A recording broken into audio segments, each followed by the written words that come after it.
anak ng Yemilim Pamplona. So purihin po, Panginoon, sa presensya ng bawat isa. At dalangin natin, maximize po natin ang opportunity to strengthen the bond. Yung mensahe, hindi lang sa pamilya natin, hindi lang sa pamilya ng Pamplona, kundi sa pamilya doon sa labas ng ating circle ng iglesia ng Pamplona.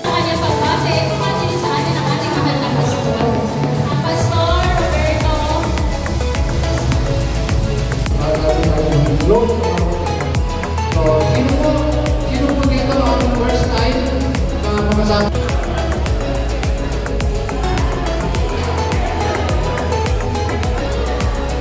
Salamat po! Next po natin! Thank you po!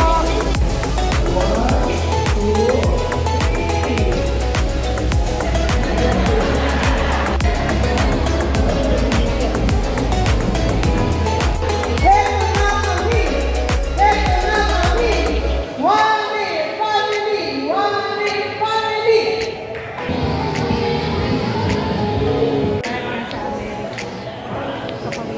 Next po!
upang maging daluyan po ng iyong pagpapala sa bawat isa sa amin, lalo na po sa aming ginagawa dito po sa dako na ito, na kung saan kami po lahat ay inyong tinawag, Panginoon.